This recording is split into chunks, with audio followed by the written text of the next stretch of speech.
people want to feel that like you understand them. And when they can look at your landing page and they're like, that's it, this guy gets me, this is what I need, that's when the conversions happen, and that's when things skyrocket.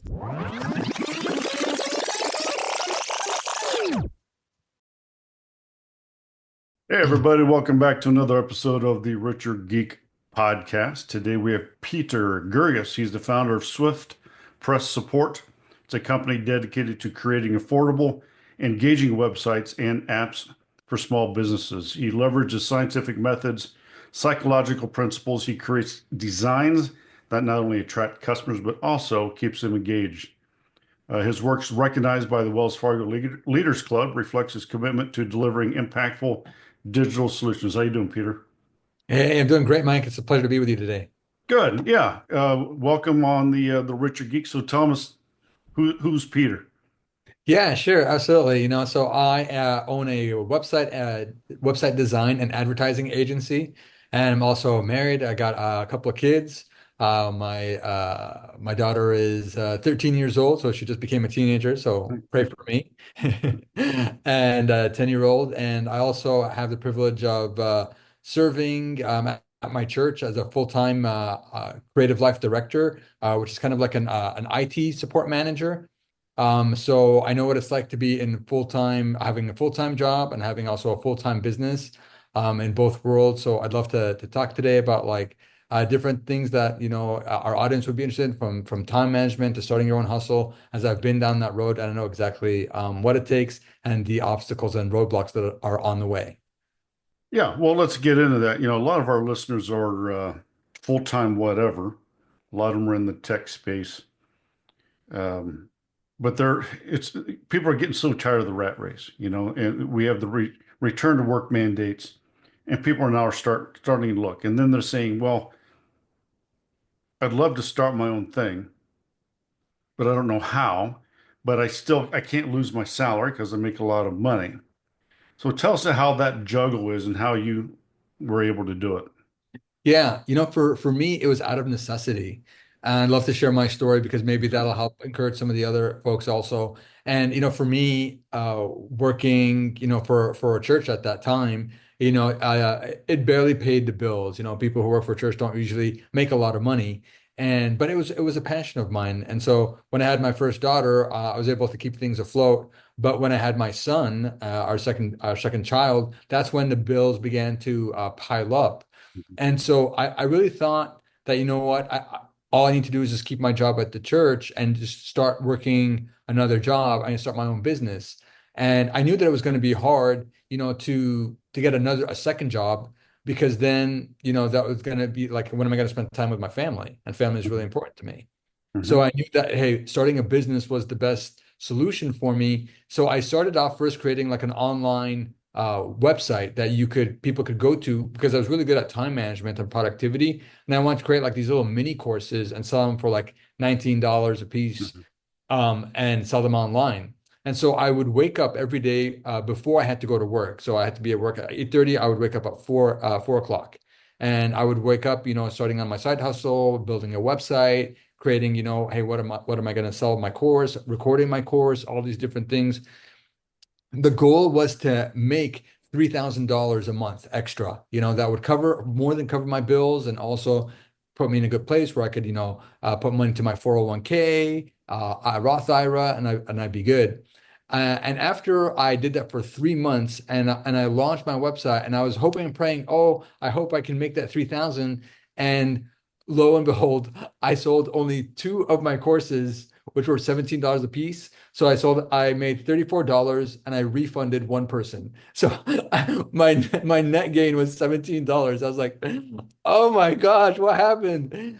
So I found a coach online that helps people to, like, that gives business coaching. So I hired him, and I said, dude, here's the situation. Here's what I launched. What did I do wrong? And he was like, aha, I'll tell you what you did wrong. After he assessed my funnel and everything, he says, your problem is that you went low end. And so what you need to do is to go very high end and to give time management and productivity coaching to CEOs and charge them $5,000, $10,000, and then you'll be raking in the money. And I said, that's it. That's what I'm going to do. And so I pivoted the business, and I went and I bought a course for $10,000 on how to sell high-end courses and coaching. And I didn't have the money at the time, so I put it on a credit card. So I got into debt, $10,000, in addition to the losses that I got from my first business. And then after 3 months of being in that program, I went ahead and I launched, and I thought that I was going to be able to make all that money back. But lo and behold, I didn't sell even one coaching session. And so that was my second failure. So two business failures in a row. And I was like, oh my gosh, like I'm now like about $12,000, $13,000 in debt. And things are getting worse. And I remember being in the dining room in my house, just like looking at the floor, thinking, oh my gosh, how am I gonna make the bill? How am I gonna pay the bills? I got two mouths to feed, my babies. And it just seems like it was like the bottom of a tunnel that I couldn't be able to get out. But lo and behold, my wife, I remember her coming by something. She said, "Honey, I believe in you. I know you're going to get us out of this." And that was really the incredible supportive person that you need in your life to help you out. And I think that's really important to also have those kind of people. And so, I said, okay, I don't know what I'm going to do. And so, just in the nick of time, I had a friend of mine who owns a marketing agency, and he said, "Hey, Pete, I know that you're good at building websites. I have all these clients that want websites. How about if you build them for me, and I'll just pay you, and you'll just be a part of my team?" And I said, yeah, that sounds great. And that's how my business started, building websites. And it took off from there. And that's been the business that I've had for the past 9 years. And that's kind of my road to success. Two failures led me to my third business that finally led me to success. And sometimes even like with my failures, those are the ones that you learn from, and you kind of keep that scar tissue to keep you going and keep you from being lazy. It's like, oh man, if I don't keep doing this and get lazy, it can be taken away like that. Um, so tell us Yeah. about designing a landing page. It's everyone says, hey, I've got a great website, blah, blah, blah, but people go to the website and there's nothing for people to do. So you need that landing page, right? What are the key elements that you believe are essential for the conversion rates for people? Yeah, 100%. So landing pages are absolutely critical, Mike. And I think that the most important thing is going to be the hero section that you land on. The hero section is going to be that very top part of the landing page, and basically it's the very first thing that they're going to read.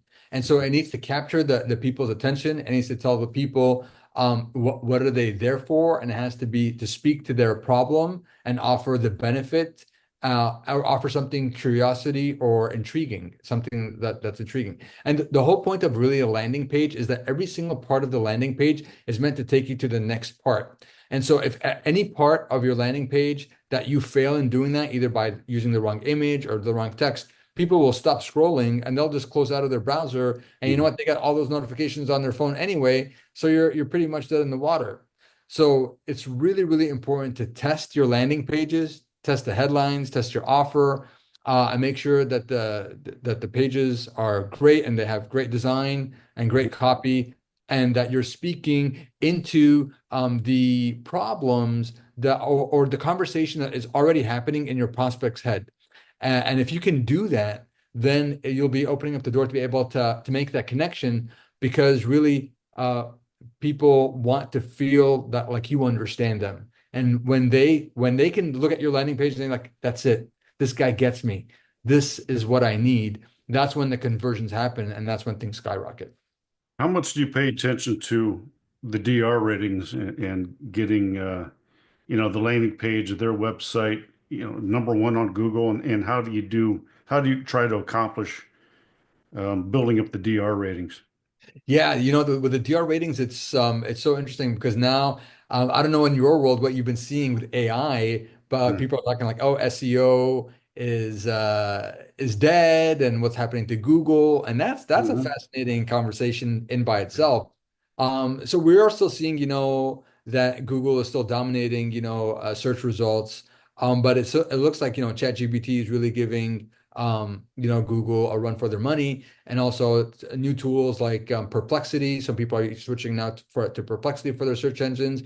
And so the way that we're searching is basically changing. And now that everybody has the ability to create to use AI to create content, so now how are websites going to rank for different topics? You know what I Hmm. mean?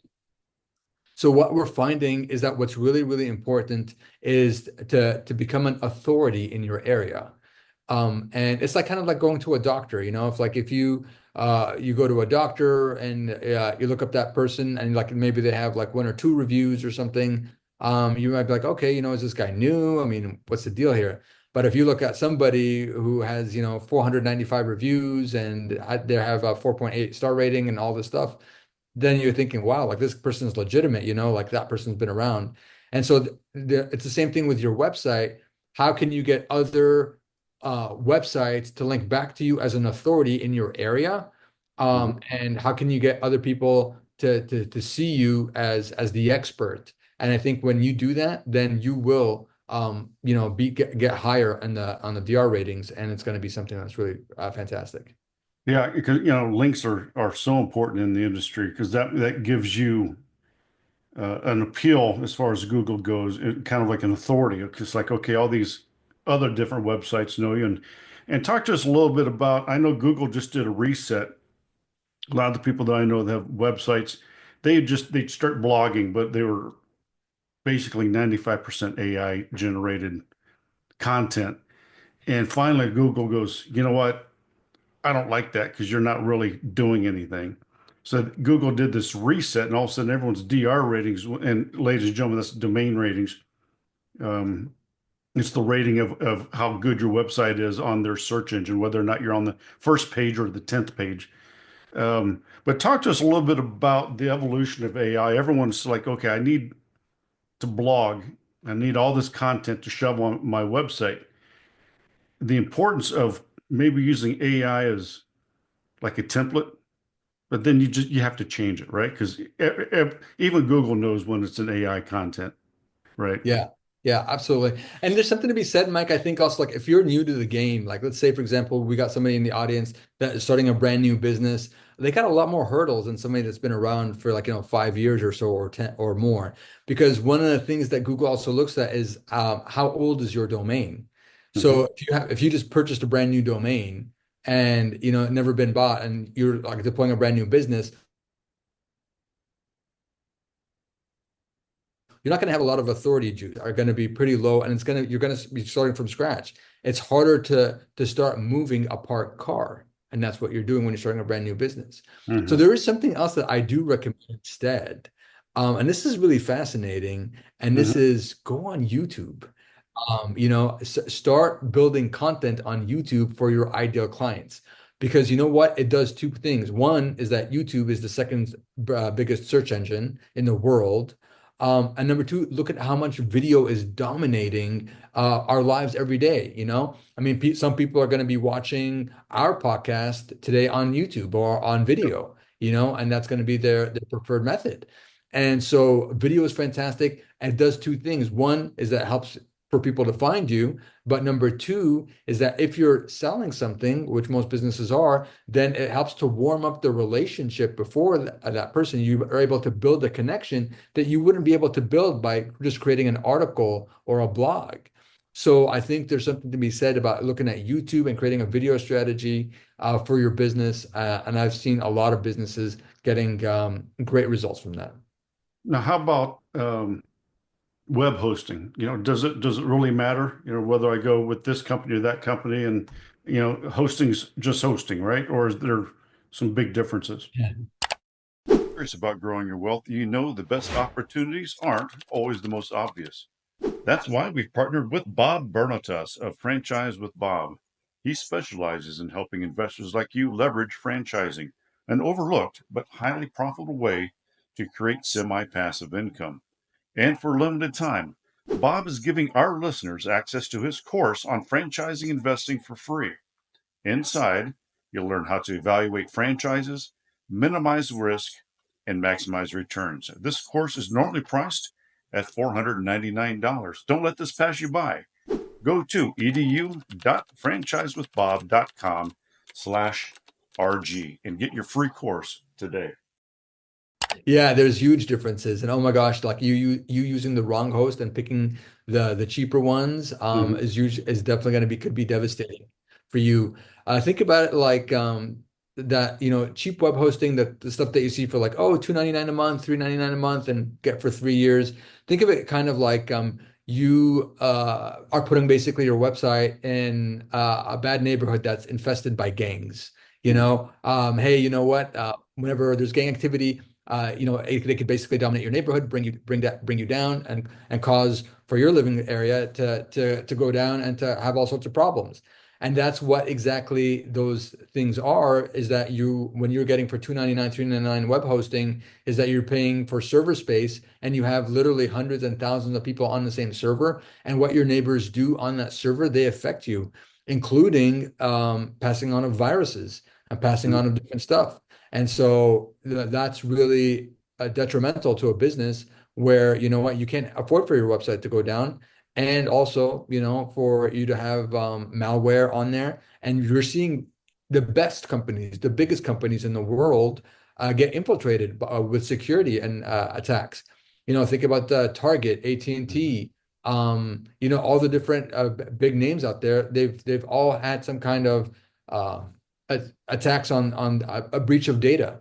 And Yep. so that's why it's really important to think very wisely about your web hosting. It costs a little bit more money to get good web hosting that's reputable, maybe where you're on your own servers or you're not sharing it with everybody the way that you are with those cheaper ones. So 100%, you need to think twice about which web host you're going to go to, and hopefully it'll be a relationship that lasts you for a long time. Yeah. And, which I found out is, I went kind of the cheap route 10 years ago. And then I was like, well, I want to switch it over. It's not that easy to switch over either. It's like, oh my God, I'm going to lose my DRE. I'm going to lose all, 10 years worth of content. But I need these plugins and this thing to be easier. And they're like, oh my God, what do I do? You know, so it's not that easy. So, ladies and gentlemen, it's worth it to pay attention to Peter and do your research, or have Peter do your research for you. That'd be the easiest way. 100%. Um, so 5 years from now, it's like, 5 years ago, we'd have never thought AI would take over. Now we have VR. Now we have all this stuff. I mean, what do you see the digital landscape being or changing to in the next 5 years with all this technology? It's coming on us so quickly. Yeah, I love to speak to our audience today about what's coming up in the next year. And I think the next year, all the rage in the AI community specifically is going to be AI agents. And Yep. AI agents are basically the next iteration where you literally would be able to have a digital agent that's AI based, and you would be able to tell them, to do certain parts of your job that are automated, that are even multi-step, and they Mhm. would be able to do it.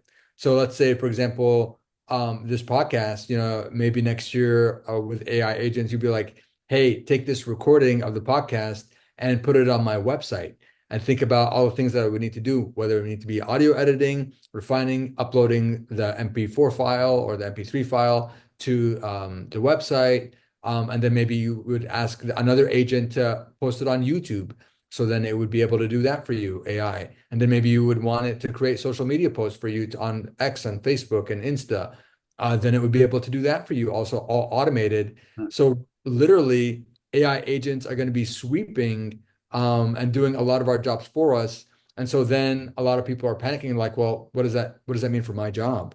Well, that's the Mhm. thing. It's like one of those things where it's like, hey, you need to pivot or else you're gonna, kind of be put on the website. And it's going to be a time where people are going to acquire new skills, but definitely I think people who use AI in their work are going to be better off than people who are just stuck in the old school ways.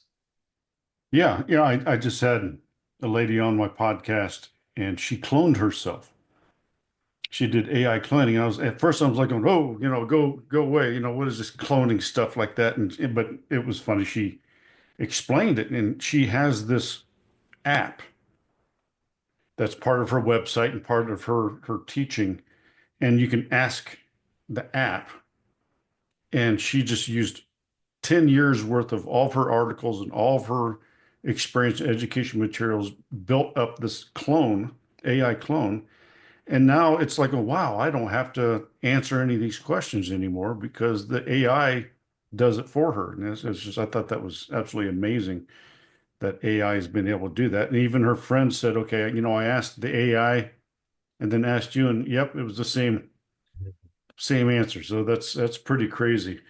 Yeah. Um, Yeah, it is pretty crazy, especially that you can do also like all of your knowledge, even like I think about all the podcasts that you've done for with your guests, including all of your articles, Mike, and including any YouTube videos that you've ever done. They can be all transcribed, put into this big, huge like encyclopedia of sorts, given to AI, and basically it gives you all the answers. And then the next iteration of that, and I don't know if this lady that you had on your podcast did the same thing where you can now, before it used to be just typing with like a chat bot. So you would type on your website the question and it would basically give you the answer that, hey, Mike would give you. But the next iteration is creating an AI avatar of you that would be able to speak the words. So it's as if you're chatting with Mike, but hey, you're not even there. And that is, in a league of its own. yeah, that's just, I don't know if it's scary or fascinating or both. It's just absolutely crazy. So, I mean, how do you learn and keep up with all these different trends? Because I mean, again, they're happening so fast. And is there anything else? Are we going to have these holograms now and virtual reality stuff? But how do you stay updated with the latest trends? Yeah, for me, it's something that I'm passionate about, so I really enjoy it. So I subscribe to a lot of newsletters. I Mhm. subscribe to a lot of YouTube videos and channels that I follow. And basically, I spend time every day, like combing through the newsletters, and I even use AI to learn to stay up to date about AI. So that's a little meta for you. Yeah. Um, so you can, but because basically there's so much content out there that you need tools just to show you like, hey, what are like the top trends, the top things that are happening, the top things that I need to know about, and that way you could stay on top of it. But yeah, definitely it takes some time. But if you find an enjoyable way to do it, like through watching YouTube videos, or if newsletters are your thing, then I think anybody could stay on top of any topic that they want. So let's talk about Swift Press support. We go on the website. What do we find? How do we navigate through? And what do you have available on? It's Swift Press support, everybody. Yeah, sure. So, Mike, the way that we help out our clients and customers is that usually they're struggling with either one or two things. One is that, their clients, their websites usually are not converting. They're not bringing in a lot of sales if they already have an established business, and they want to see an increase in their conversions. We take a look at their website and we see like, hey, there's problems. So we don't just build websites for people, we build sales machines. And that's the difference for us because anybody could build a website. It's just gonna take some time, but we're really had many years experience of building websites that convert, that help people to make sales. And so Mhm. that's the difference of where we come in. And even if you were to use AI, unfortunately, AI is only good as the models that they're trained upon. So if they're not trained on very good websites that convert highly, then the output that you get is also going to be low converting. And Yep. that's the thing is that the AIs that we have right now, they're all been trained on all the websites. So you have a small amount of good websites that do convert highly with a large number of poorly converting websites. So the output isn't really good. You need somebody with experience that knows how. So that's one area that we help people with redesign their websites to increase the conversions and to bring in more sales. And then a lot of customers that also reach out to us are entrepreneurs or people that are looking to become entrepreneurs and they have a brand new website that they want to deploy to their brand new business and they don't have the time because either they have a full-time job or they don't know how to, or they're already wearing multiple hats in their business and like they just need to offset one more thing. So that's what Surplus Support does is that we help out and build websites for small business owners that don't break the bank and we help you out also with your advertising if you need to create advertising afterwards to bring in, Google ads and to bring in Meta ads, Instagram ads, stuff like that to help you to make the sales. That's also available. Hmm. I mean, it sounds fantastic. Ladies and gentlemen, It's Peter Gerges, Swift Press Support. How can people find you? Yeah, best way to reach out to me, Mike, would be to go to my website, swiftpresssupport.com.